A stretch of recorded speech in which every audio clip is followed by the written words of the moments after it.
Welcome to Oregon Indie Film, a video podcast that shines the light on Oregon's independent film industry. I'm your host, Dawn Sellers. I interview Oregon's independent filmmakers who offer insights into the creative process, challenges, and triumphs of making movies in Oregon. This interview is one in a series of conversations this summer with filmmakers whose work will be screening at the Portland Festival of Cinema, Animation, and Technology, also known as PFCAT. Jones Redstone is a self-taught Portland filmmaker who is best known for their film Mother of Color, streaming now on major platforms. But as you will hear, she writes and directs a wide range of both commercial and narrative films known for their emotional resonance, imaginative storytelling, and a commitment to centering women of color. Dawn's latest film, Hostile Work Environment, has been selected to screen at the Portland Festival of Cinema, Animation, and Technology in the Comedy Shorts Showcase at OMSI on Sunday, August 23rd at 6 p.m. I hope you enjoy this episode of Oregon Indie Film. Well, welcome to Oregon Indie Film. I am here today with Dawn Jones Redstone, who I've been very anxious to interview. You do a lot of things in Portland film, and so thanks for being here. Thanks for having me. You have a short film that is screening at the Portland Festival of Cinema, Animation, and Technology in the Comedy Shorts Showcase. Which is on Sunday, August 23rd at 6 p.m. Yes. And so, like I said, our paths have crossed many times, but I'm glad to be able to sit down and learn more about you and your work. I always like to start off by just having you kind of tell us who you are and what you do. Okay. So I'm a filmmaker in Portland. I'm a writer and a director. And I've been making narrative films since about 2015. I'm self-taught. I've had a strange series of careers going from the Peace Corps and working as a carpenter to teaching at a nonprofit.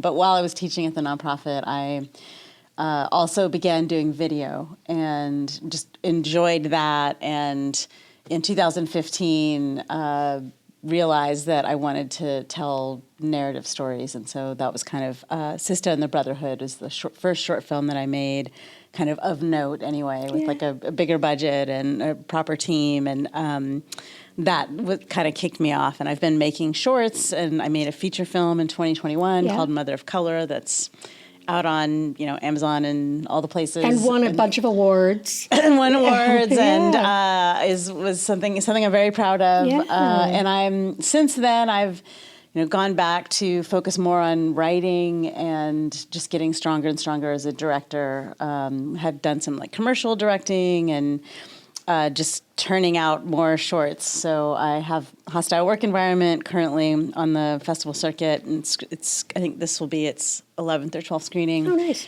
And then with more coming, and then I have another short that's in post-production, and I have another one that I just shot last weekend. So oh, wow. Lots happening. I'm doing it, yes. Yeah. Just like, let's make things. Yeah, and so the Peace Corps, that's kind of exciting. I did make some videos while I was there, too. Well, I was going to say, did you, is that sort of what sparked your filmmaking, or did you always want to be a filmmaker? I didn't always want to be a filmmaker. I grew up loving film. Okay. I had a family that went to the movies all the time. My dad used to take us to Blockbuster, and we'd come home for the weekend with a stack of VHS tapes, and that was just part of growing up, and it was just a window to the world, and something that I began to enjoy on my own. And then it wasn't until many years later that it occurred to me that I could make my own films. That people actually make these movies that you're watching. Yeah, well, you don't see people that look like me making them, especially then even less so. So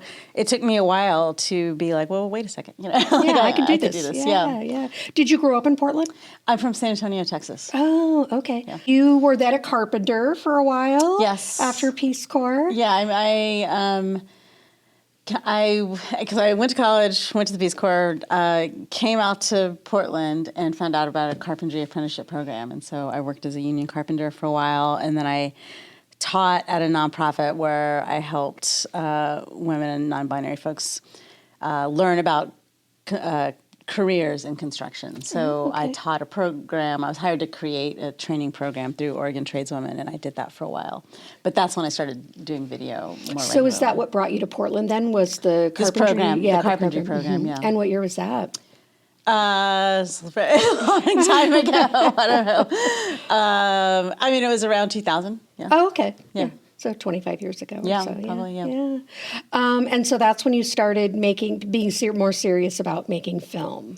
Yeah, I made a short documentary about In Other Words Bookstore, and that was my first kind of like larger project where, you know, I had some friends help me, and I would interview people and film people, and then I put something together and we screened it, and it was the first time where I made something and kind of worked on it longer over time, no budget, just had a camera, and then having the screening where you start to see how, you know, training your eye on something and having a perspective can create dialogue within a community. And it was really the beginning of me wanting to do more and more of that. Yeah. And so you just taught yourself, basically. You had your camera and you worked with people. Did you find that the Portland film community really helped with that? I mean, we have so many resources. Were you able to tap into those at that point? I wasn't really part of the film community then. Like, I think, you know, I had taken a class. I'd taken a class at the Northwest Film Center. Yeah. And then over time, I took more. But at the time that I'd made that, I think I'd taken like one class. And it was just about, learning on my own. I mean, my brother was an editor in New York at the time. Okay. And he's the one who taught me to edit. So, nice. I learned from him. And I just slowly, it wasn't like until I made my first short where I was working with people that had more experience, and then the next project, even more experience. Yeah. And of course now I mostly just direct and then work with like professional crew. So it's been a journey. Yeah. And you write a lot too. I do write some, yes. Yeah. Do you prefer writing or directing, or do you have a favorite? I love directing. Yeah. Yeah. What do you love about it? I mean, I think it's just this idea of like you have a vision for how something can. I guess when I think about my short films in particular, or my films in particular, it does start off with the writing process, but directing is involved in that too, in terms of thinking about like, how am I going to tell this story, and what is it? What is the meaning that I'm going to make from these visuals? Like that particular piece of trying to translate story and image and sound and music into a feeling or the creation of thought around something is fascinating to me, and it's what I live for. I love that, and then you do all that work, and a lot of that's internal and on your own, and then you start to you go into production and you start to work with other people, and I like to welcome collaboration and see what people bring when I work with them, and then that starts to influence it, and it just gets better and better and better, and you take all that on set, and of course it requires all these other skills that are way beyond all that in terms of, I mean, everything from like fundraising to communicating, being a leader on set. There's just a lot involved. Yeah. And I am at a point in my life where I'm like, okay, there's some things that I see how I've grown quite a bit as a director, and I really enjoy that. It doesn't mean that there aren't always things that I'm still learning. I always try to do new things. Every film is totally different. But I really enjoy it. Yeah. Yeah. And you talk a lot about your films, feeling. I mean, I think that's so important, like how you want your audience to feel when after they've seen the film. I mean, I think I work with a lot of writers, and that's what I always say is like, how do you want people to feel about this story?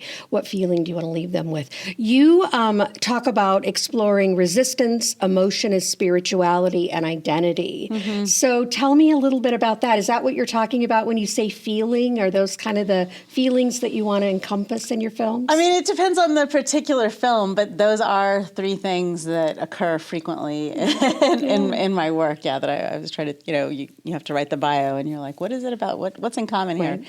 Well, I literally am talking about feeling in this latest feature film script it was originally called the Feelings Project, and now the feature film is called Nina Reyes and the Feeling Machine, and it's about a woman who agrees to be part of an experimental study involving household appliances that you actually get connected to, and they help you learn to feel again and reconnect with your own emotions. So it's kind of a sci-fi dramedy in the vein of Eternal Sunshine of the Spotless Mind, and it's something that I've been working on now for a few years, and I took it to various lab programs and have gotten some funding to do a proof of concept. So that's one of the projects that's in post-production right now. I have a short proof of concept for that feature. Nice. So comedy is a big part of your film, it sounds like, or it's becoming. Yes. I mean, I think part of that comes from the fact that I made Mother of Color, which is not a comedy, during the pandemic, and just, seeing the terrible things that were happening on a daily basis while also making a film about someone responding to some of those terrible things. I wanted to make people laugh a little, and because that's partly what I needed at the time. Yeah. So that definitely is something that shows up more. But I think also and the films that have the comedy in them also have social commentary, and it's just another way to talk about the stuff I want to talk about. It's sending a message, but also making it entertaining, which I love. I think that's a wonderful thing to do with film. And also, we need comedy right now. I mean, the world is falling apart, as we all know, and has been, and we need to laugh. Mm-hmm. So I think film is really important for that. So tell me about Hostile Work Environment. Yes. One, I love the title, because who has not had a hostile work environment at some point in their life? And if you haven't, you're very lucky. It's about a woman who is not sure if her coworker is a zombie or a jerk. So an exhausted woman, I like to say. It's an 8-minute short where we see this woman starting off in a conversation in a conference room talking about labeling your food in the refrigerator. And that's always a hot topic in the workplace, isn't it? Yes. That's mine. No, that's mine. Who stole my, it just, lunch? It slowly begins to deteriorate from there. Oh, I bet. I don't want to give away too much. Yeah. Is there cleaning of the kitchen involved? There's no cleaning of the kitchen. But this is a film, so Today I'm chatting with one of the filmmakers you'll meet at the Portland Festival of Cinema, Animation, and Technology, also known as PFCAT, happening August 18th through the 23rd at OMSI. At PFCAT, you'll experience 170 indie films from 30 countries, filmmaker Q&As, educational panels, and networking events. It's 6 days of events that brings our local community together through visionary film and animation. There's a free Creator Expo on Saturday, August 22nd you won't want to miss. Find the full schedule and tickets at pdxfestofcinema.com. This link will be included in this episode's show notes. Hey there! If you're enjoying this episode of Oregon Indie Film, don't go anywhere. We've got more great conversation coming up. And if you believe in uplifting local voices and the power of independent storytelling, we'd love your support. Hit that follow button, share the show with a friend, or leave us a quick 5-star review. It makes a big difference. Want to get more involved? Reach out at OregonIndieFilm@gmail.com. Now, back to the episode. I made this with my good friend Annie Tongsiangsum, and she and I were co-executive producer on this, and she produced and I directed. Francisco Fernandez also directed, but it was inspired by just experiences we've had in the workplace, especially as women of color, and the ways that our viewpoint is not always taken seriously, and it comes from a place of annoying and frustrating things that have happened to us, and we just took that and exaggerated it and made it about zombies, and it's hopefully entertaining. It sounds wonderful. Now, you have screened at PFCAT before. I have not, actually. Oh, you haven't? No, this is my first time. Nice. I'm excited to be there. Yeah. And how does it feel going with this film? I mean, I like to go to festivals, period, as an audience member, but to go with this project and look at our screening block, and I think we're the only local film in that block. I was like, wow, this is cool. Yeah, there's a. Is there another one in there? I want to say there's another one in that block, but But yeah, it's like I'm used to seeing, like in Portland anyway. There's like the Portland block or something, and it's kind of cool to be alongside these other films that looks like a good lineup. It does. It looks like a great lineup. Lots of laughs, I'm sure there will be in that block. Yeah. So, what did the filming process look like for this? Now, did you write the screenplay? You wrote it with your Annie and I wrote it together. Okay. Yeah, and so I imagine that was a fun writing session, just kind of riffing off of these different crazy things. We both just like talked about, different experiences we've had, and the ways that, like, it kind of one of the things that happens in the story is like the person who has the best understanding of what's actually happening is the person no one is listening to. So true. That is so true. Oh my gosh. So there's kind of this debate that happens, and I'd never made anything like that, so it was really fun to bring in the makeup artist and play with some ideas and lighting. And we had an incredible crew. Kevin Michaluk shot it, like an incredible local DP. Anyway, we wrote it, and then we really wanted to make it. And it's really hard to wait for the fundraising, wait for the funding. And so we talked about it, and we were just like, let's just start writing people and see who wants to come on board. We have a chunk of change. It's not enough, but we want to make it anyway. And it was at a time when like so many people were out of work and things were really slow, and the story was kind of relevant to the world also at the time. And I mean, still is, probably will always be. But we just started writing people, and people started saying yes. And I honestly thought that we would make it with like 5 people, and we ended up having 27 people come on board by the end of it. And that's fantastic. Just got a lot of help and support. And we did it. We shot it in one day. Wow. One very long day. So it was a lot, but it was really, really fun. And I love the people that we got to make it with. Yeah. Really great crew. And so do you have a plan for this film, or is this it? Like festival circuit? Are you thinking maybe extending it into more of a feature, or? I mean, I would love to. It's in line. Like I have this other feature script, and then the film that I just shot, I also want to make a feature for. So I think all 3 of these shorts that I have at various stages of completion are potential feature films, yes. Yeah. Do you find that making shorts is a good pathway to making features for yourself? I mean, yeah, for myself, on one hand, yes, because it gives you this chance to think about the world and the characters and develop the story and your own understanding of it. And, like an actor comes in and then they add something to it, and then it evolves. And that is endlessly helpful. It takes a lot of money and resources to make a short, and I wish I could just like make the feature, but I know. It's the way the industry works is you kind of have to like show what you can do in order to get the money to do it. So there's pros and cons. Yeah, it feels like every time I work on a short film, I always think, we should just make this into a feature because everybody's here already. Like, let's just keep so many times. Yeah, like keep going. Just keep going. We can make this. It'll be good. Yeah.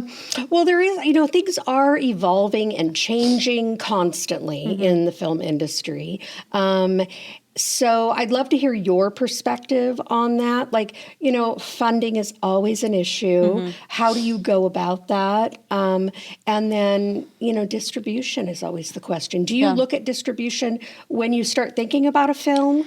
Or I think that's critical in terms of, it's critical in general, yes. I definitely think about it more in terms of a feature. But with shorts, I think about it in like how I'm going to make it. So like if I know that festivals is going to be the initial distribution, I know that I want to aim for it to be about 10 minutes long. So that's one example of a way that I'll think about it for festivals. I think also in the landscape that we have right now, there's so many people making things, in part because of social media and the ways that all the technology is very accessible. And it's easy to make a film. And people are thinking more and more about like story and content and all that stuff. So there's just a lot of people out there doing it. So then I think about the stories I want to tell and what makes it worth watching and how does it stand out and how is it unique. And so I think the stories I'm telling now, one thing, they're more in the genre realm. Like I started off making more dramas, and these are now, they're all kind of unusual in their own ways. And I think, there's like a uniqueness to the storyline, and I'm also just, again, like focused on like getting better and stronger as a director and a writer, and all of that is related to distribution too, because you got to have a good script and you got to like know what you're doing when you get on set to like actually make something that's gonna be seen on a wide level. Yeah, yeah. And always improving. Like every film that you make, like you said earlier, you learn and and intentionally like trying to do things I've never done before each time. Yeah. Do you have, what other projects are you working on? Let's talk about those, because you talked a bit about the feature. But you have several things in the works. So last weekend I shot a short film called Dirt Eater. I'd gotten a little bit of funding from Milagro Theater for that one, and it's about a queer woman who returns home to confront the family patriarch, and it's a little bit of like a psychological thriller. Also new territory for me, but something that I wrote in like 2020, and I got to workshop it with Artist Repertory Theater. It was under a different name at the time, and I had just kind of set it aside. And when I got this bit of funding from Milagro, I was like, okay, it's time to make this thing. So also not enough money, but people willing to come on board, and I'm really excited to get in there and start working on the assembly, and then I'll hand that off to my brother, who's my editor. Yeah. And so did that start off as a play? No, I know it was the Artist Repertory. Repertory Theater, but during the pandemic was playing around with film stuff. Oh, okay. So that's why. Yeah. And so your brother still edits for you all of your film, still in New York? No, he's here now. Oh, he's here. Yeah. Did he come here because of that, or? There's way less work here as an editor, so not. But I think he came here to, be close to his sister, but also he likes Portland, and he had lived here before too. So completely different lifestyle than you. Yes, very different. He got out, but he does still edit. He does a bunch of different things now too. So. Nice. And so, do you have any advice for somebody who is wanting to learn film or start out? Since you're self-taught, I think you probably have a lot of really good advice on what to do and maybe what not to do. I think I'm certainly not the first person to say this, but I think you just have to start making things. Yeah. Like it's just I come across people that like want to make things, and they talk a lot about making things, but they don't ever get to the making of the thing. And you have to go through the part where you're learning and you're creating, and maybe the final product doesn't exactly match the vision, but that's the process that you have to go through. You get closer and closer to your vision over time as you learn how to bring things to fruition, and you have to find your people. I think that's another common bit of advice that I fully understand now. At the time, I started off just like making things with friends, and then slowly began to kind of collect the crew members that I was like, oh yeah, we work really well together. We get along on set. Like to me, I've always said that like how you make something is as important as the thing that you're making, and part of that is having this certain vibe on set, because we're all there for the same reason. We're all there because we want to make something good. We want to treat each other well in the process. We want to have fun. We want to do things really well. Like it's just finding the people that have that shared vibe with you, I think, is really important. And then it also just makes it easier to continue to make things, because you get excited together. Yeah. Do you find that it's been easy to find those people in Portland that are in Oregon, and absolutely. There are a lot of good people here. I think it's taken me some time to find them. Like I think that first short film that I made in 2015 was made with PSU grads that were new that I didn't, I was getting to know people. And then I think the next one, I met some more people. You just you keep meeting people and then being like, oh, yeah, I like you. I like the way you are on set. I like the good energy you bring. Yes. I like the way you care so much about your job, even though we're all working for beans. Right. We're all working for nothing, but they're involved and everyone wants to make something good. Yes, I think that's the important thing, and have a good time doing it. Yeah. Yeah. I think life is too short to work with people that aren't good. And I think, it's just, that's such good advice to find your people that you work well with. I always like to ask this question of my guests, and that is, what is your big, beautiful dream for yourself? So if time, money, there were no obstacles, what is your big, beautiful dream? I mean, right now, I want to make this feature film, Nina Reyes and the Feeling Machine, because I've been sitting with it for a while, and I think I'm ready to make it. So I'm thinking about trying to find a way to get the money to do it next summer. Yeah. And it's a huge dream because I know how hard it is to make a feature film, and the time it takes, and especially for the person that is the seed for the whole thing, it started a long time ago, and it'll go well past the time when everybody comes to set to actually shoot it. And so it's like me getting ready for the marathon. Yeah, it is. It's like a marathon. It totally is. Doing some stretching. Yeah, getting ready. I know. It's you're at that point where it's the hard part. Like, you have to start. Yeah. You have to start asking for money. You have to start looking for money, and that can be pretty daunting, I think. Yeah. I mean, I've done it before, and I think come maybe December or January, I will develop that plan. I need to finish these other projects, and then I'm super curious about verticals online, and might have the chance to explore that this fall. We'll see. And then and then I think I'm ready to dive in. Yeah. Make something else again. Yeah, exciting. Very exciting.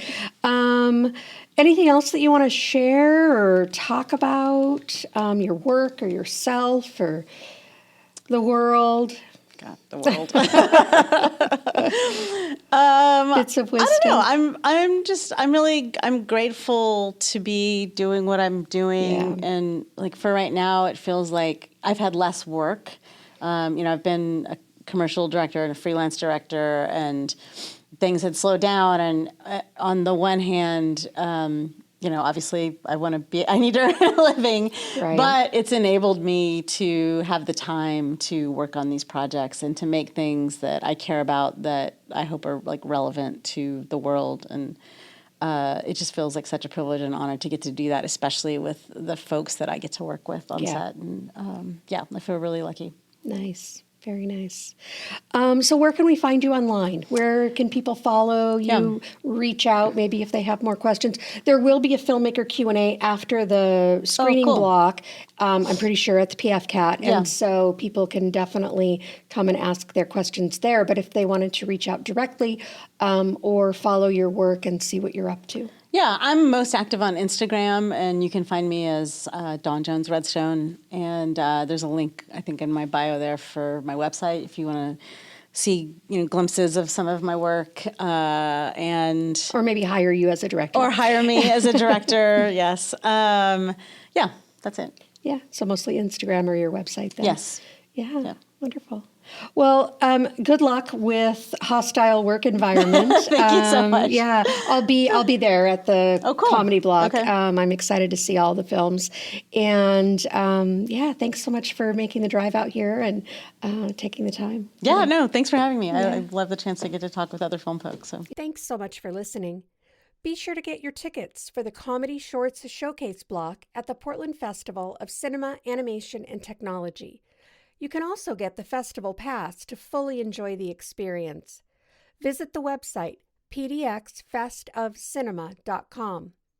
If you want to continue the conversation with Jones Redstone or follow the progress of their upcoming feature film, Nina Reyes and the Feeling Machine, you can reach out on their website, social media, or attend the festival Q&A after the film's screening. You'll find all of the links in the show notes.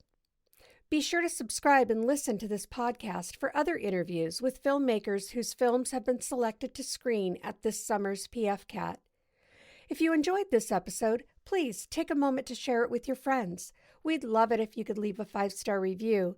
Help us connect with more indie film lovers. Would you like to support the podcast by becoming a guest or a sponsor? Reach out at OregonIndieFilm@gmail.com.